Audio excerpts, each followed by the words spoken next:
कहानी की शुरुआत एक हॉस्पिटल से होती है जहाँ नीता नाम की डॉक्टर नर्स को चिल्लाते हुए कहती है कि कैसे तुमने ध्यान नहीं दिया और हमारी पेशेंट हॉस्पिटल से भाग गई। कहाँ ध्यान रहता तुम लोगों का? अब क्या जवाब देंगे हम पेशेंट के घर वालों को? बताओ। असल में दोस्तों जो लड़की भागी है ना, उसका दिमागी संतुलन ठीक नहीं था। वो लड़की हॉस्पिटल से भागकर एक फर्नीचर की फैक्ट्री में पहुंच जाती। लड़की की हालत देखकर लग रहा है कि ये लड़की पागल है या फिर इस पर आत्माओं का साया है, इसीलिए वो अजीब अजीब हरकतें कर रही होती है। और जैसे मशीन पर बैठा आदमी वहाँ से हटता है ना, वो लड़की सीधे अपनी गर्दन मशीन में डालकर खुद की ही जान दे देती है। ये देखकर फैक्ट्री में काम करने वाले लोगों में बिल्कुल अफरा तफरी मच जाती है कि क्या हो गया। अगले सीन में हम कौशिक नाम के एक लड़के को देखते हैं। कौशिक की बात की जाए वो थोड़ा इंट्रोवर्ट टाइप का लड़का है। उसके ज्यादा दोस्त वगैरह नहीं है, हमेशा अकेला ही रहता है। उसके पिता ने उसका डॉक्टर में एडमिशन करवाया होता है क्योंकि वो खुद डॉक्टर बनना चाहते थे, लेकिन हालात ऐसे थे कि डॉक्टर की पढ़ाई में लगने वाले खर्चे को पूरा नहीं कर पाए और उनका ये सपना अधूरा रह गया। लेकिन अब जब हालात अच्छे हैं तो वो अपना सपना अपने बेटे के जरिए पूरा करना चाहते हैं, इसलिए वो कौशिक को डॉक्टर बनाना चाहते हैं। कौशिक के परिवार में उसके पिता, माँ और छोटी बहन शामिल है जो सभी उससे बहुत प्यार करते हैं। इसके बाद कौशिक वहाँ से कॉलेज आ जाता है जहाँ टीचर सभी से कुछ सवाल पूछते हैं। सारे सवालों का जवाब कौशिक को आता था पर वो एक भी सवाल का जवाब नहीं देता, क्योंकि जब भी वो कुछ बोलने की कोशिश करता ना,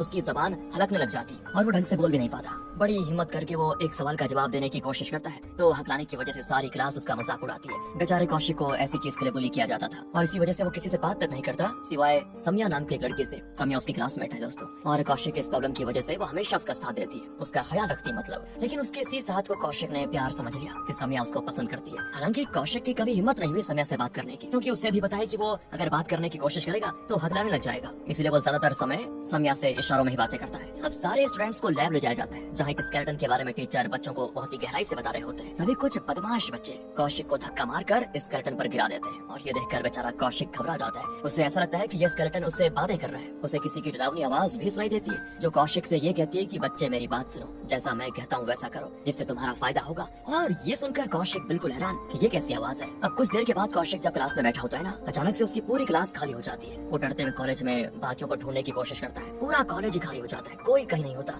वो प्रिंसिपल के केबिन में आकर उनसे शिकायत करने की कोशिश करता है, लेकिन तभी अचानक से दरवाजा ही बंद हो जाता है और प्रिंसिपल की कुर्सी पर उसको वही स्केलेटन दिखाई देता है दोस्तों, जो उसने लैब में देखा था। कौशिक बेचारा दरवाजा पीट पीट कर कह रहा होता है मुझे बाहर निकालो, मैं मरना नहीं चाहता। जिसके बाद हम देख पाते हैं कि असल में तो कौशिक क्लास में ही बैठा हुआ है और जो उसने अभी तक देखा वो सिर्फ उसका वहम था। सारे बच्चे इस चीज से उसका और ज्यादा मजाक उड़ाने लग जाते हैं कि लगता है ये पागल हो गया है, अब दिन में भी सपने देखने लग गया है। और ये चीजें कौशिक से बर्दाश्त नहीं हो पाती। वो डिप्रेशन का शिकार होने लग जाता है कि मेरे साथ ये सब हो क्या रहा है, कौन है जिसकी आवाज मुझे सुनाई दे रही है, जो मुझे बच्चा कहकर बुलाती है, बताओ। और दोस्तों कौशिक को ये लगा था कि समय के साथ साथ ये सारी चीजें ठीक हो जाएंगी, लेकिन ठीक होने के बजाय सारी चीजें और बढ़ती जाती हैं। कभी उसको ऐसा लगता है कि कोई उसका पीछा कर रहा है, कभी खुद के हाथों वो अपना गला घोटने की कोशिश करता, तो कभी वो आवाज उसको अजीब अजीब चीजें दिखाने लग जाती। इन चीजों की वजह से कौशिक अपनी पढ़ाई पर ध्यान नहीं दे पा रहा होता है। उसे डेली कॉलेज में परेशान देखकर समिया उससे सवाल करती कि कौशिक सब ठीक तो है ना, तुम आजकल बहुत ही परेशान दिखाई देते हो। तो कौशिक कहता है नहीं नहीं सब ठीक है। समिया कहती देखो कुछ हेल्प चाहिए होगी तो मुझे बता देना, तुम मेरे सबसे अच्छे दोस्त हो ना, मैं तुम्हारी हेल्प जरूर करूंगी क्योंकि तुम बहुत ही सीधे इंसान हो, इसलिए मैं तुम्हें पसंद भी करती हूँ। अब ये बात समिया ने दोस्तों किसी और नजरिए से कही थी,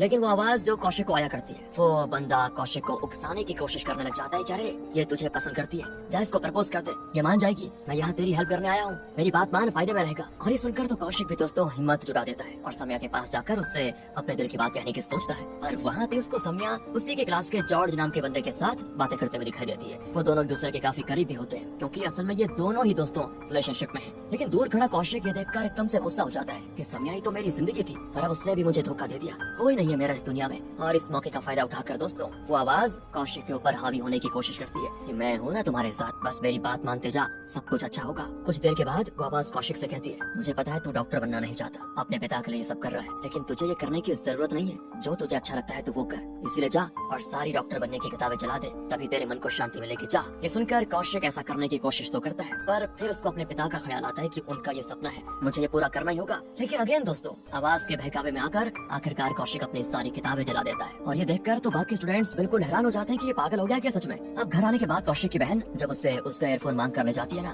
तो वो आवाज कौशिक से कहती है अपनी चीज किसी को मत देना, जा अपनी बहन से अपना एयरफोन वापस ले ले। कौशिक पर वो आवाज इस तरह हावी हो चुकी थी कि वो पूरी तरह से उस आवाज के वश में हो चुका था, इसीलिए वो गुस्से में अपनी बहन के पास आता है और उसको मारते हुए सबसे पहले तो उससे अपना एयरफोन वापस लेता है और धमकाते हुए कहता है कि आइंदा सुन लो, मेरी चीजों को हाथ भी लगाए ना तो अच्छा नहीं होगा। और कौशिक के पिता भी ये सब देखकर हैरान हो जाते हैं, वो उसको डांट लगाते हुए कहते हैं कि ये तरीका है कोई अपनी छोटी बहन से बात करने का है, क्या हो गया तुझे, आजकल कई बार नोटिस किया मैंने, बदला बदला नजर आ रहा है तो क्या हो गया। पर दोस्तों कौशिक तो अपने पिता की किसी भी बात का जवाब नहीं देता और उन्हें बस इग्नोर करके चला जाता है। अब देर रात कौशिक के पिता जब पानी के लिए उठते हैं कि उन्हें कौशिक सिगरेट पीते हुए दिखाई देता है दोस्तों, और जब उसको रोकते हैं ना कि ये क्या कर रहे हो बेटा तुम, तो वो सीधे अपने पिता पर जोरदार थप्पड़ मार देता है कि देखो मेरे मामले में टांग मत घुसाना वरना अच्छा नहीं होगा। और उसके पिता ये देख कर हैरान कि इसको को हो क्या गया सच में? वो समझ जाते हैं कि मेरा बेटा सीधा साधा लड़का था, वो ऐसा कैसे हो गया? जरूर कुछ तो प्रॉब्लम है। इसीलिए वो अगले दिन कौशिक को डॉक्टर नीता के पास लेकर जाते हैं, जो कि एक साइकियाट्रिस्ट है। वो नीता को कौशिक की कंडीशन के बारे में सब बताते हैं। तो नीता कौशिक से अकेले में कुछ सवाल करती है कि जैसे तुम्हें क्या अच्छा लगता है। और तब कौशिक उस आवाज के वश में जाकर नीता का ही गला दबाने लग जाता है कि तू मुझे ठीक करने की कोशिश कर रही है, मैं ऐसा कभी होने नहीं दूंगा, और अगर दोबारा तुमने मुझे अपनी शक्ल भी दिखाई ना तो जान ले लूंगा।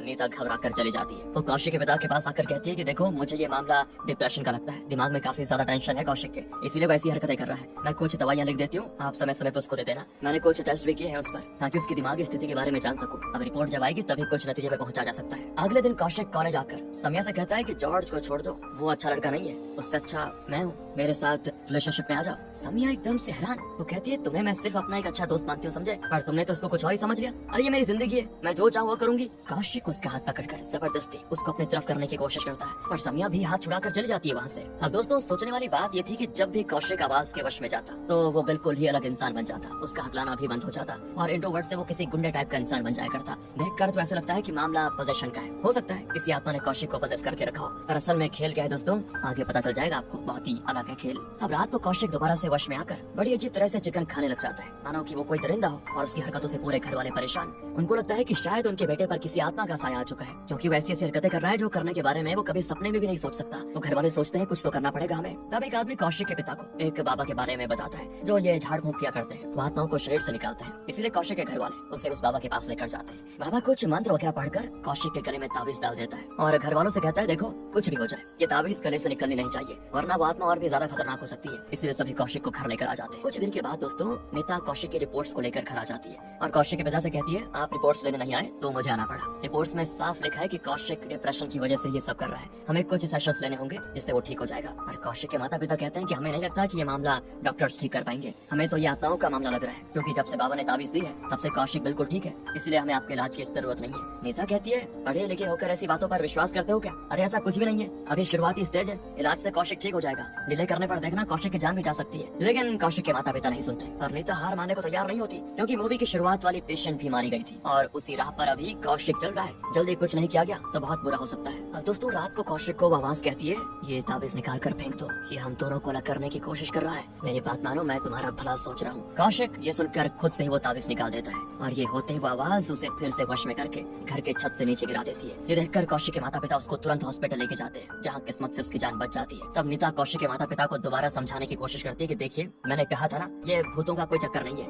अरे मेडिकल साइंस के पास इसका इलाज है, आप मेरी बात मानकर कौशिक को हमारे पास भेज दीजिए। पर माता पिता तो अभी भी मानने को तैयार नहीं होते कि उनका बेटा डिप्रेशन की वजह से कर रहा है, क्योंकि उन्हें पूरा यकीन है कि ये किसी आत्मा का ही किया कराया है। वो कहते हैं कि क्योंकि हमने देखा ताबीज निकालने की वजह से ऐसा हुआ, ताबीज जब तक थी तब तक कौशिक बिल्कुल ठीक था। नीता फिर परेशान हो जाती कि आखिर इनको कैसे समझाऊं, इनकी आंखों पर ये अंधविश्वास की पट्टी कैसे निकालूं। पर वो ये भी कहती है कि नहीं, इस अंधविश्वास के चक्कर में कौशिक के साथ मैं कुछ गलत नहीं होने दूंगी, मुझे उसे बचाना होगा। और अब कुछ दिन हॉस्पिटल में रहने के बाद कौशिक को कॉलेज वापस आता है। पर आते ही जॉर्ज उससे कहता है क्यों मेरी समिया पे लाइन मार रहा था, क्या कह रहा था तू उससे कि मैं उसके लायक नहीं हूँ और तू उसके लायक है। वाह, अबे तू समिया का नाम लेने में 10 बार हकलाता है, वो खुद को बड़ा हीरो समझ रहा है। देख इस बार सिर्फ धमकी देकर छोड़ रहा हूँ, आइंदा समिया के पास देखा भी ना हाथ पैर तोड़ दूंगा। ये सुनकर वो आवाज फिर से कौशिक को वश में कर लेती है और उसके वश में आते ही कौशिक जॉर्ज को पकड़कर खूब मारता है, मार मार कर वो उसे अधमरा कर देता है दोस्तों। और तब उसे जॉर्ज के सीने पर समिया का नाम लिखा हुआ मिलता है, तो कौशिक वहाँ की स्किन को ही काट कर सीधे समिया को दे देता है कि ये लो मेरी तरफ से गिफ्ट। ये देखकर समिया डर जाती है कि कौशिक तो पूरी तरह पागल हो गया है और इन सारी हरकतों से परेशान होकर कौशिक के पिता नीता पर ही भरोसा करने की सोचते हैं। नीता फिर घर आकर कौशिक से बातें करती है और उसको पानी में दवा डालकर पिलाने की भी कोशिश करती है, इससे कौशिक का दिमाग थोड़ा फ्रेश होगा। ये उसकी सोच थी, पर वो आवाज कौशिक से कहती है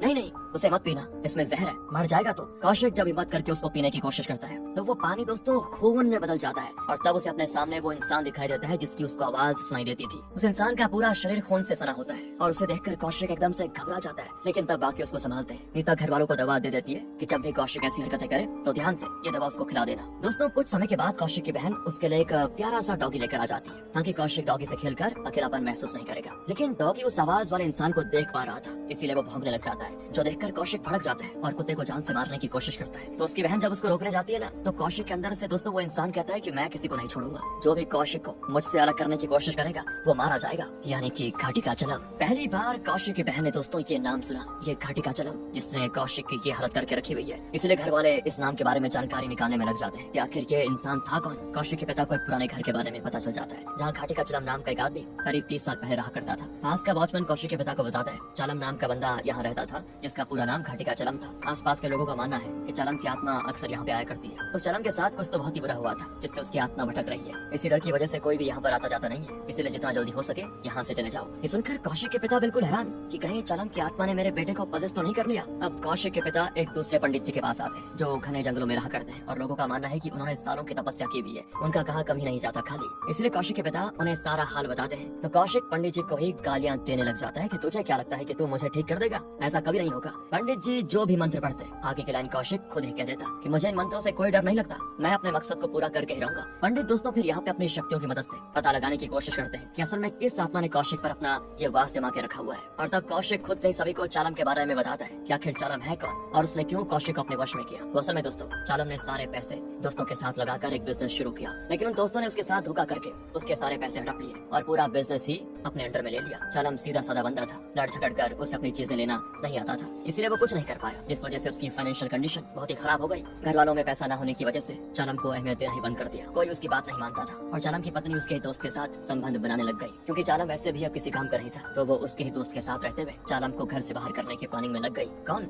चालम की बीवी दोस्तों। इसके बारे में जब चालम को पता चला तो वो ये चीज बर्दाश्त नहीं कर पाया और गुस्से में आकर अपने दोस्त समेत पूरे गाँव वालों को ही मौत के घाट उतार दिया। अपनी पत्नी, दोस्त और अपने दोनों बच्चों की उसने हत्या कर दी। इसके बाद उसने खुद को भी खत्म कर लिया। अब चालम पंडित जी से कहता है कि जैसा मेरे साथ हुआ था वैसा ही कौशिक के साथ हो रहा है। उसको भी कोई अहमियत नहीं देता, उसकी गर्लफ्रेंड दूसरे बंदे से प्यार करती है, उसकी बहन को अपने भाई से कोई मतलब नहीं है, उसकी माँ को जो समझ आता है वो बनाकर उसको खिला देती है। आज तक कभी उसे ये नहीं पूछा कि बेटा तुझे क्या पसंद है क्या नहीं। और इन सब चीजों के सबसे बड़े जिम्मेदार तो इसके पिता है। कौशिक कभी भी डॉक्टर नहीं बनना चाहता था पर इसके पिता ने उस पर जोर डाला, सारा दिन उसे मजबूर किया पढ़ने के लिए ताकि वो डॉक्टर बन सके। स्टूडेंट्स की बोली, गर्लफ्रेंड से धोखा, घर वालों के प्रेशर ने कौशिक को बिल्कुल अकेला कर दिया। इसीलिए मैं कौशिक की आत्मा को अपने साथ लेकर जाऊंगा ताकि उसे और कुछ सहना ना पड़ जाए। ये सुनकर सारे के सारे लोग हैरान हो जाते हैं और सबसे ज्यादा बुरा तो कौशिक के पिता को लगता है कि मेरी गलतियों की वजह से आज मेरे बेटे की ऐसी हालत हो गई है। तो पंडित यहाँ पर कुछ मंत्रों की मदद से एक जिंदा मुर्गी पर रिचुअल करते हैं और उसको जिंदा ही जमीन के अंदर दफन कर देते हैं, इस उम्मीद में कि चालम की आत्मा मुर्गी के अंदर जाकर हमेशा हमेशा के लिए जमीन में दब जाएगी और कौशिक का पीछा छोड़ देगी।